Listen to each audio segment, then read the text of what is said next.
c'est la conférence de presse des American Skin. Est-ce que vous voulez bien accueillir avec moi, s'il vous plaît, Tarak, Ammar, le producteur, et la star et le réalisateur, Nate Parker.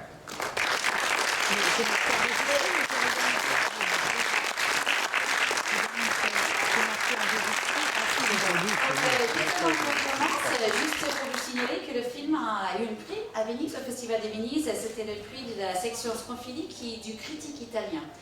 Primé à Venise. Est-ce que quelqu'un a une question pour commencer? Oui, voilà, monsieur ici. Bonjour, est-ce que votre volonté était au départ, sur ce film, de faire un état des lieux sur la situation aux États-Unis en prenant à travers ce personnage, et notamment le jugement de la fin, les avis un petit peu de tous, et en même temps, comme le dit le personnage dans le film, ça rebondit aussi sur le monde, puisque ça pose la question de l'ordre, de la police aujourd'hui, quel est son rôle et quelles sont ses limites, que ce soit aux États-Unis ou que ce soit chez nous, par exemple, avec les Gilets jaunes. So just a question, just for you to talk a bit more about the observation, what you were trying to say with the film, particularly in regard to all of the people and the conversations they're having in that scene as we're getting toward the trial at the end. And if you could say a word about police, the role of the police, not just in the States, but here in France, there have been a lot of protest movements with something called the Yellow Vest protest, and there's been some concern about police brutality in regard to that. So just what you were trying to say about the police with the film as well. Well, thank you for the question, and bonjour. I'm very happy to be here in Deauville with you all. So thank you for being here, and thank you for giving us your time. There's a very serious thing happening in America where our citizens of African descent in many ways are under attack by law enforcement as a device to keep order. The problem is that there's a disconnect historically between law enforcement as it began during slavery. The patrol, the overseers, have become the officers, and now as we are in 2019 approaching 2020, the same disconnect exists. So when there's police violence in America, you have on one side those who have been adversely affected, and their feelings are, why are we being killed? We need justice for those who have been killed. But law enforcement, because of the disconnect, because of the legacy and trauma of the oppression that has happened in our country, they feel that they are doing their jobs, even though citizens are being hurt in the streets, and their job is to protect and serve. So there's a huge disconnect with respect to the role we play as citizens in America and law enforcement and the role they play as those who are protectors of peace.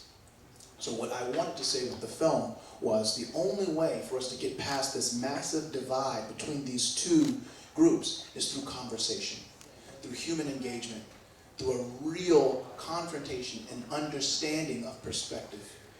Very rarely will you see a film where you hear from the side of the oppressed and the side of the oppressor.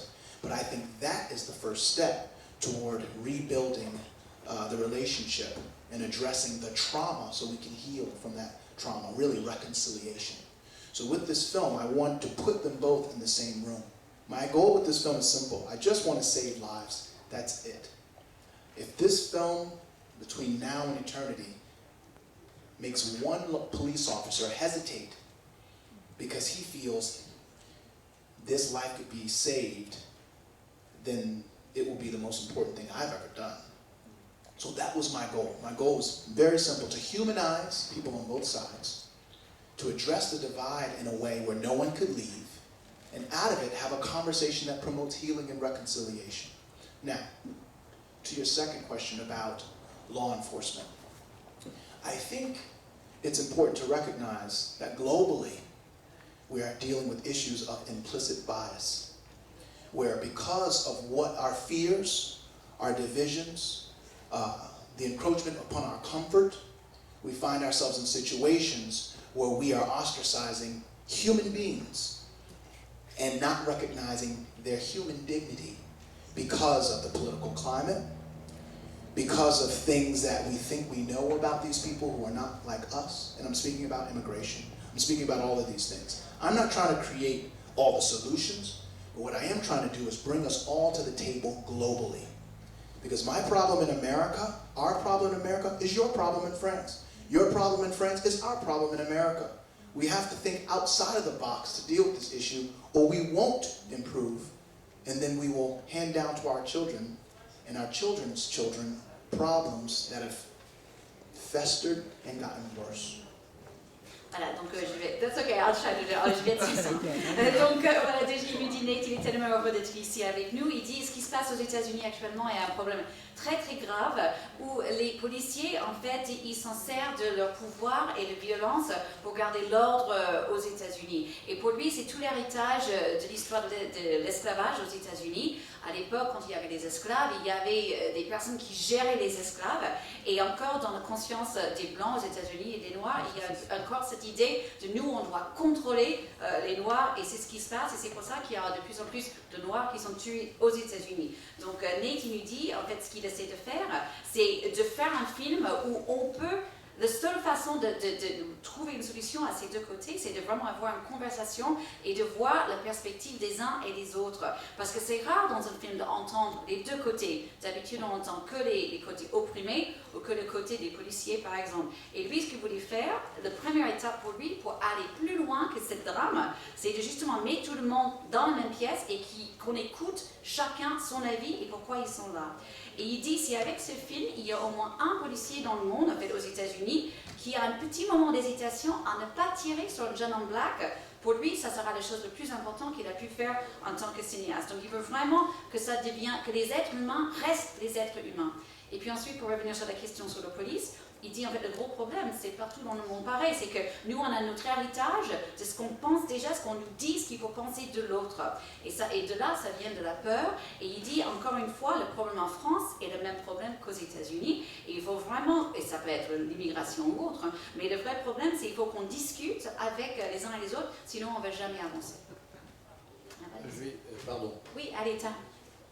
Votre question sur les gilets jaunes, j'y ai pas pensé, mais elle est bien posée. C'est vrai que ce sont tous des citoyens, les policiers, les gendarmes, les CRS et les gilets jaunes. Il y a eu dans la société française un grand débat. Ils ont raison, ils n'ont pas raison, il n'y a pas assez de force. Moi, ce film m'a intéressé. Il y a quelques semaines, un article est sorti aux États-Unis, au Los Angeles Times, assez effrayant sur les statistiques, absolument purement statistiques.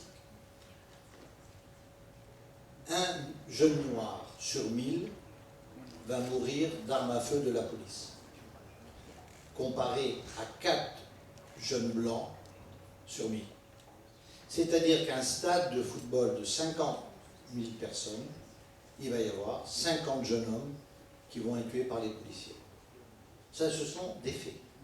Ce n'est pas une interprétation. Quand j'ai vu cela avec Nate, il y a d'abord aux États-Unis un vrai problème d'armes à feu, nous le savons. Évidemment, c'est la Constitution, on ne va pas rentrer dans ce débat. Mais les policiers, et dans le film vous l'avez vu, pour ceux d'entre vous qui l'avaient vu, ils sont formatés. Dès qu'ils sortent leur pistolet de leur ceinture, ils doivent tirer. C'est tout le problème. Et ce film aussi, c'est le genre de film des années 70 ou des années 60, 12 hommes en colère, tous les films de Sidney Lumet ou d'autres qui à la fois divertissent, mais nous enseignent, nous éduquent, nous rendent intelligents sur les problèmes de la société. Ce cinéma nous manque. Hein. Spike Lee, d'ailleurs. Spike Lee, grâce à Nate, a vu le film, il était absolument bouleversé, il a dit que toute sa vie, c'était pour combattre que ce film représente le mieux de ce que... Et il a demandé de mettre son nom sur le film. Quel honneur pour nous d'avoir Spike Lee qui présente le film et qui va soutenir les films. Il est avec nous à Venise et on a gagné meilleur film à Venise. Inattendu, évidemment, puisqu'on n'était pas allé là-bas. Donc, votre question, elle est valable de partout. Le problème de l'immigration en Europe. Une Europe qui va vers la droite. Une Europe qui refuse l'autre. L'autre, moi je suis d'origine tunisienne. J'ai eu la chance de rencontrer des grands metteurs en scène qui m'ont... Vous savez, Tarak, Ben Machin, c'était pas très sexy dans le cinéma. Au début des années 70. Mais c'est Rossellini, c'est Zeffirelli, c'est Jean-Jacques Hano, c'est tous les grands metteurs en scène qui n'avaient pas le problème de d'où viens-tu, mais est-ce que tu parles la même langue du cinéma. Spielberg, Lukas, avec qui j'ai travaillé, ce metteur en scène, je l'ai contacté après avoir vu Birth of a Nation, qui est un chef-d'œuvre absolu.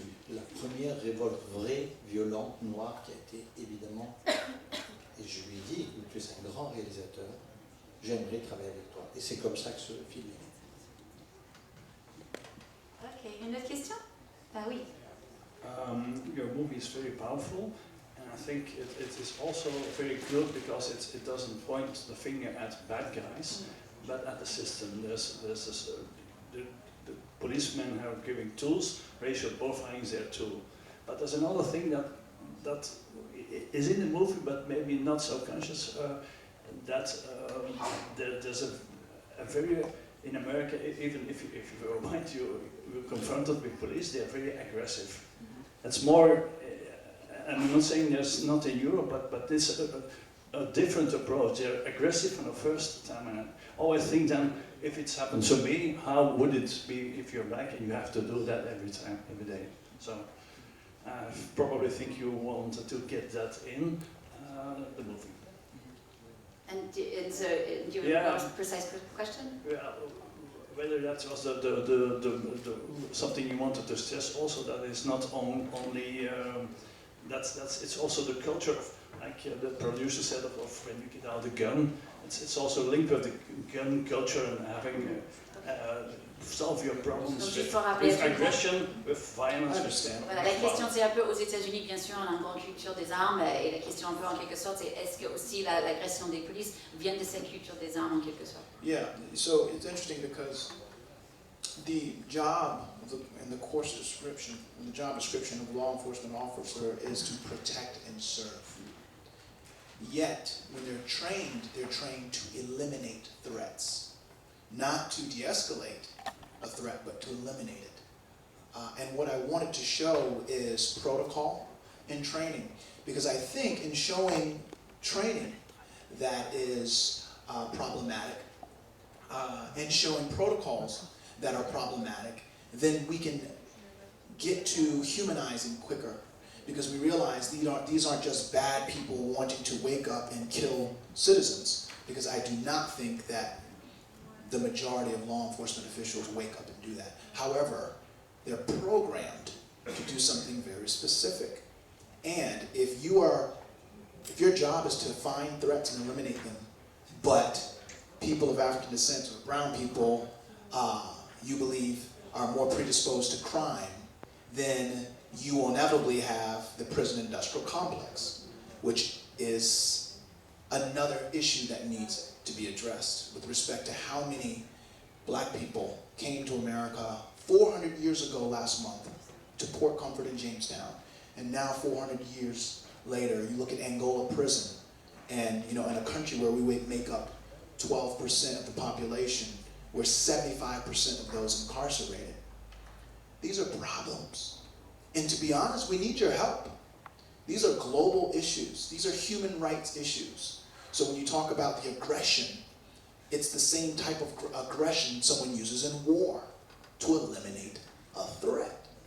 So that element of the film was simply to show in real time on a body camera that this is how quickly it can escalate and how quickly a life can be taken.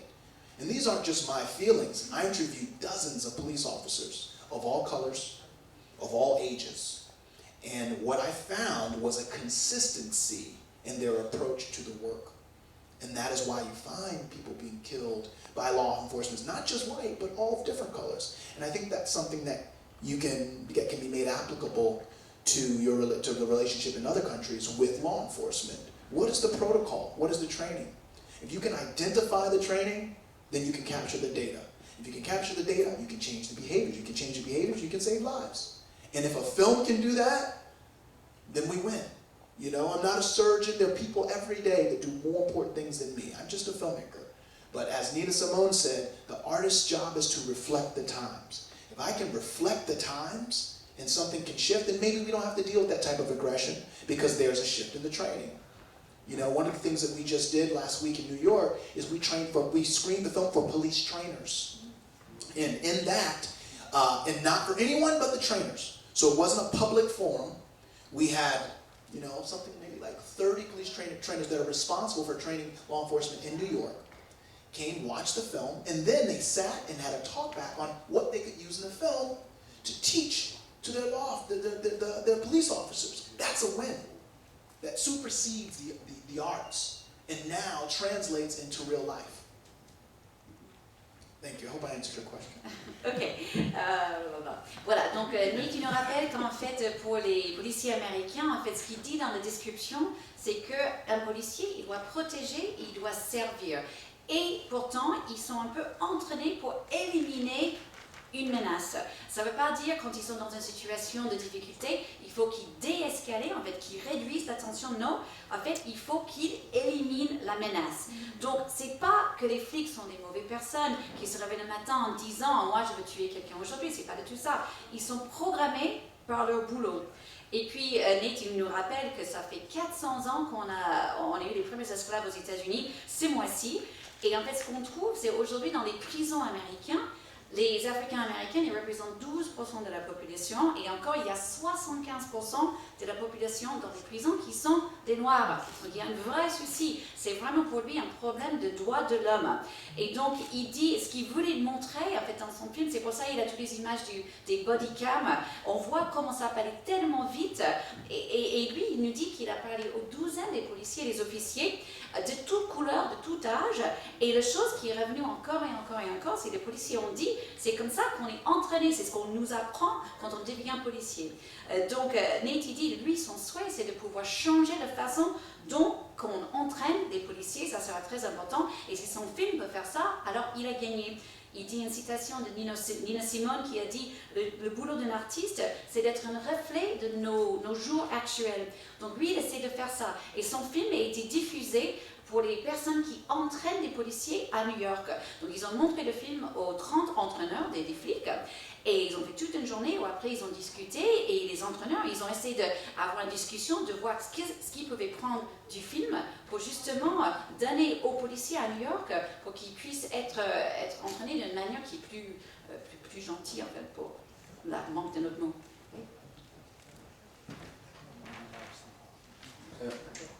Merci pour ce film vraiment qui nous a secoué. Et je voulais savoir si dans la conception du film, la scène donc, du procès à l'intérieur du commissariat était vraiment le point de départ du film et savoir comment il avait pu trouver la bonne balance entre les arguments des deux camps qui sont assez justes et assez qui s'équilibrent. Okay, he's asking about that scene, like the courtroom scene in the movie. Was that really the key, the first idea for you for this movie? And how did you find the balance in the arguments from the two sides? Good question, thank you. Merci. The first idea for the film came, and I'll try to be more brief. No, you're good. So you don't have to say 10 pages. That's okay. Okay, the first idea for the film came when I adopted my nephew from my sister. I was living in Los Angeles, he was living in Virginia, and he was having difficulty in the school that he was in. It was a very poor school, and obviously, you know, in LA, I was in a good situation with my profession.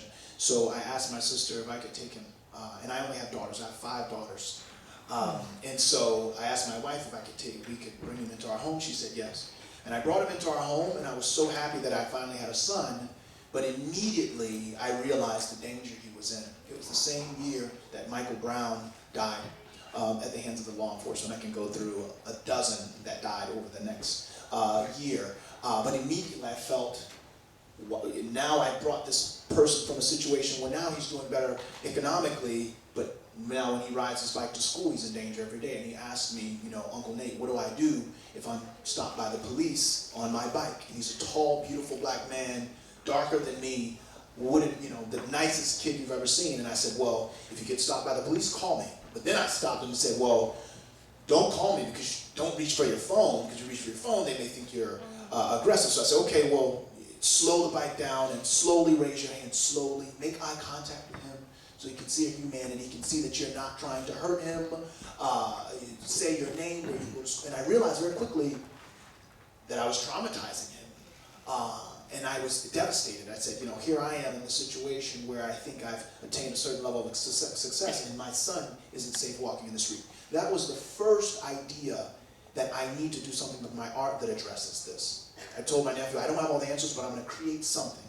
And that was the start of it. Sidney Lumet's one of my favorite directors, and he has a film called Dog Day Afternoon, and he has a film called 12 Angry Men. And those two films, I felt, if I could somehow create an environment where people were forced into a room and couldn't leave, and the group that usually had the power had their power stripped from them, and the group that was usually oppressed had the power to force those who were usually in power to listen to them, then we'd have a conversation worth having. People with power don't always listen because they have the power not to. So it became a device. So that conversation, that trial, in the same way that 12 Angry Men was about a sprint toward justice, I wanted to create that environment where no one could leave, and they had to talk, and there would be some type of resolution for better or for worse. Voilà. Donc Nate dit en fait l'idée au début est venue du fait qu'il a un neveu en fait qui est le fils de sa sœur qui habitait dans l'état de Virginie. Nate bien sûr il habite à Los Angeles. Ce jeune homme il était dans une école qui n'était pas top, assez pauvre. Donc Nate a demandé à sa sœur s'il pourrait l'amener, il pourrait l'adopter. Il a déjà 5 filles donc du coup il a dit je vais l'adopter comme ça je vais pouvoir l'aider dans sa scolarité à Los Angeles. Et tout ça s'est passé la même année qu'il y avait la mort de Michael Brown, qui a créé une grosse polémique aux États-Unis. Et au début, Nate dit il sentait bien parce qu'il avait pu donner coup de main d'un point de vue économique à ce jeune homme qui est venu habiter chez eux, dans leur vie de tous les jours. Mais il s'est rendu compte que ça allait être plus compliqué à Los Angeles vu la tension actuelle. Donc le jeune homme, le neveu, a dit à Nate, alors qu'est-ce que je fais tant temps-ci? Je suis arrêté par les flics et quand je suis sur mon vélo. Qu'est-ce que je fais? Donc Nate a dit, bon, tu m'appelles. Et après il a dit, oh non, tu peux pas m'appeler parce que si tu prends le téléphone, ils vont croire que peut-être tu cherches une arme. Donc il dit, ok, non. Donc tu arrêtes le vélo, tu essaies de regarder bien dans les yeux les policiers pour qu'ils voient que tu es quelqu'un d'humain, pour l'humanité est en train d'être communiquée. Et puis je me suis rendu compte au fur et à mesure que je parlais avec mon neveu, j'étais en train de la traumatiser. Et je me suis rendu compte que mon propre fils, même avec tout mon succès que j'ai dans ma vie et ma carrière et tout, lui, il n'était pas sauf là où on habitait. Et donc là, j'ai dit, il faut que je crée quelque chose pour provoquer ces conversations. Et Nate nous dit qu'il aime bien Sidney Lumet, des films comme 12 hommes en colère ou Dog Day Afternoon. Et il a dit, si moi je pourrais créer un film où justement les gens ne pouvaient pas quitter la salle pour créer encore une fois cette discussion, ça serait une bonne chose. D'autant plus si je peux enlever le pouvoir de ceux qui sont un peu en pouvoir et ceux qui sont plus opprimés ont le pouvoir, ça pourrait vraiment tourner la discussion un peu comme ça. Parce que souvent le problème, il nous dit, c'est les gens qui ont le pouvoir, ils n'écoutent pas parce qu'ils n'ont pas besoin d'écouter. Et lui, il voulait vraiment créer un environnement où tout le monde s'écoutait mutuellement. Voilà. Alors? Yeah, I'm very curious to, like, I remember I was living in LA and we had the Rodney King case and there was a curfew every night. And this immense global problem which goes on for centuries actually and for decades now. I ask myself still, I'm a Dutch guy from Holland, like I remember the 70s we could step into a police car. We laughed at the police and they said, come on, please get out of the car. Now they hit you with a stick too. But how is it possible that in a country like the United States of America, for me it seems that nationally the country stays in a state of denial. Huh? Government-wise, please tell me more about this. Voilà, donc juste vite fait, la question était comment ça se fait qu'aux États-Unis, le gouvernement nie toujours cette évidence des problèmes entre les races aux États-Unis et avec les policiers. Yes, it's a wonderful question, and it's something that I struggle with every day as a black man in America. If you look at it from the standpoint of psychology and trauma, then you ask yourself, well, what needs to be done for someone who has been traumatized to move forward in their life and to progress in their life? One's truth, right? Confrontation. Without truth, there can be no healing. And if we don't heal, then the wound just gets worse and worse and worse until we hit a breaking point. And I don't know what the breaking point is. I don't know what it's going to be. I just know if the next 50 years is like the last 50 years, we will only exist under legal control. So my hope at the end of the film, which to me I was hoping would be the most important moment, is when he puts the disc, he puts the truth inside of an envelope and mails it out to the world. Right? We need the help of the Dutch, we need the help of the French, we need the help of the English, we need the help of whoever can agree that children dying in the street is not a good thing. Whoever can agree that there needs to be healing from the trauma that we've endured. Those are the people that we need to see the film and to have conversations within their circles. You all are the most powerful people in the world. I don't know if there's anyone more powerful than people that disseminate news to other people in the world, to the corners of the world. If we're having a problem with people's humanity being acknowledged in our country, then it's something that needs our attention, and it is urgent, and it needs to happen now. Voilà. Thank you. Donc, Nate, il dit c'est une vraie question qu'il réfléchit à ça tous les jours en tant qu'homme noir aux États-Unis. Et il dit, en fait, pour lui, la solution, c'est la vérité. En fait, si on n'a pas la vérité, si on ne reconnaît pas la vérité, on ne va jamais avancer, on ne va jamais se guérir. Et il dit, si on ne se guérit pas en tant que pays, les choses vont devenir de pire en pire jusqu'au moment où ça craque. Et je ne sais pas ce que ça pourrait représenter, un craquement, mais je sais que si les prochaines 50 ans, ils sont comme les 50 ans qu'on vient de voir, on va vraiment vers un contrôle policier entier en tant qu'État aux États-Unis. Donc pour lui, il dit le moment le plus important dans le film, c'était quand le jeune il met le disque dans l'enveloppe et il l'envoie dans le monde. Parce qu'il dit on a besoin de l'aide des Hollandais, des Anglais. Et si on peut tous se mettre d'accord que c'est pas une bonne chose que les enfants sont en train de mourir dans les rues, qu'on est tous être d'accord qu'il faut qu'on se guérisse, qu'on va vers l'avenir ensemble, il faut vraiment que vous nous aidez. Il dit que je trouve que les journalistes sont les êtres presque le plus importants au monde parce que c'est vous qui pouvez communiquer l'histoire et pour essayer de trouver des solutions et aller vers l'humanité. Je suis désolée, on n'a pas beaucoup de temps. Il nous reste une dernière question. Lisa, Hello. Hello, I have been writing and broadcasting about film for 35 years. I saw your film this morning at 9, and I'm going to give you a review I don't think I've ever given before. I sat down and I wear contact lenses, and I knew I had some kind of grit or something in there, and I really should get up and go to the ladies' room and take it out and clean it off, and I did not want to get up out of my seat because I was afraid I would miss something. So I've got a little bit of, not a scratch cornea, but it's a little irritating, and it's because of your work. I, of course, scanned my colleagues' reviews because I knew I was going to have the opportunity to judge for myself when I got here, and a lot of the reviews were extremely unconscionably nasty about you as a person and not looking at the film. I know you've now had some success in Venice, and I think your film's going to go over well here. Do you think that Europeans have slightly different eyeballs than the people in North America? Ah, voilà, donc les questions étaient un peu sur comment, parce que Nate a quand même eu une sorte de polémique qu'il a suivi un peu depuis son dernier film en 2016, et Lisa, en fait, sa question en quelque sorte, c'est est-ce que par rapport aux critiques qu'elle a vues par ses collègues qui étaient parfois assez méchants plutôt sur sa personne que sur le film, est-ce qu'il trouve qu'en Europe, on est peut-être, on pardonne plus entre guillemets, que nos yeux sont différents, que comment on peut percevoir les réalisateurs aux États-Unis? Thank you. My only job as an artist is to reflect.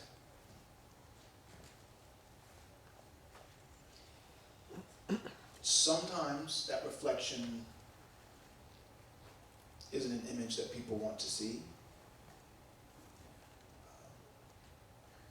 But I'm an artist. I try to stay away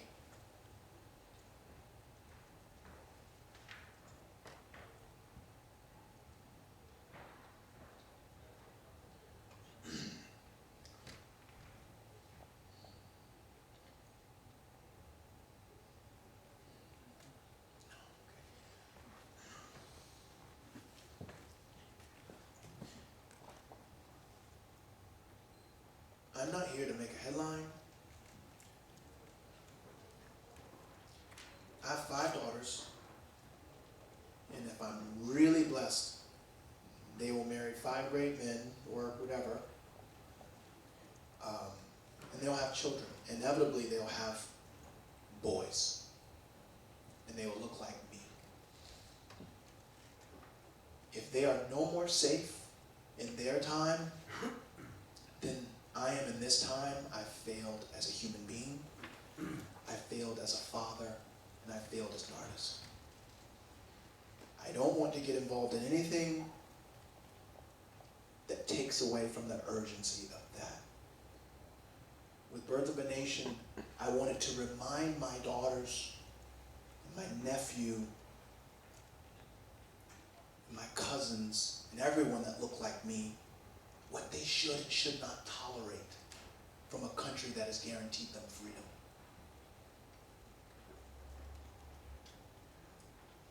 I don't know what I'll do next, but you can bet that whatever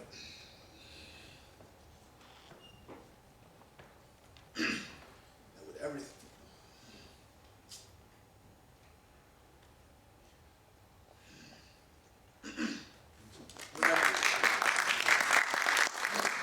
everything in my soul, I'm going to use my art to address things that need attention, because it's not happening anymore as much as it should be.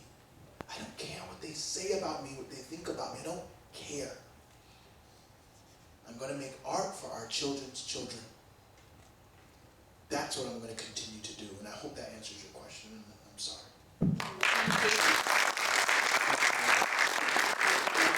Donc on revient là-dessus, mais lui dit en fait, pour moi, mon travail en tant qu'artiste, c'est vraiment de réfléchir. Et parfois, effectivement, les gens, ils me voient peut-être d'une manière telle que eux, ils veulent me voir. Mais Nate, il me dit, moi, je suis vraiment un artiste. Moi, j'essaie de rester un peu loin de tout ça. Moi, je suis pas là pour être les titres des JT. Moi, j'ai 5 filles. Et j'espère qu'avec un peu de chance, ils vont se marier avec 5 hommes, ou peu importe, comme il dit. Mais il y a des fortes chances qu'ils vont avoir des garçons qui me ressemblent. Et puis, ces garçons sont pas plus saufs aux États-Unis que moi, donc moi je ne me sens pas sauf aujourd'hui. Alors moi j'ai échoué en tant qu'être humain, en tant que père et en tant qu'artiste.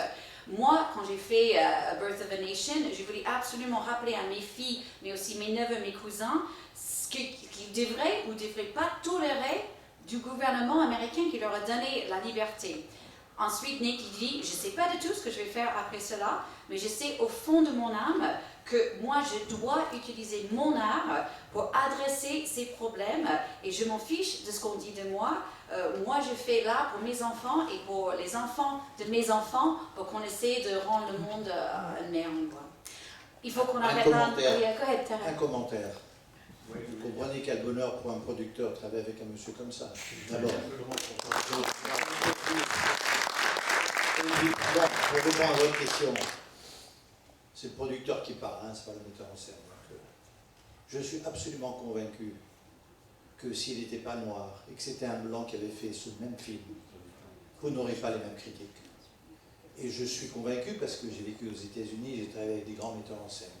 Il y a encore un chapeau de une lourdeur que les Noirs peuvent être des grands athlètes, vous avez vu la fin du film, des grands chanteurs, mais des grands metteurs en scène, ça dépend du film, s'il fait vraiment un film de fiction qui n'est pas vrai, Black Panther, mais dès qu'on touche à la réalité de la civilisation américaine et qu'on essaye, ce que dans les années 70, certains réalisateurs ont fait, de donner des leçons à la société américaine pour les réveiller par leur émotion et accéder à leur cerveau. La beauté de ce film, c'est quel que soit le spectateur qui sort, il va se sentir un peu plus éduqué sur le problème.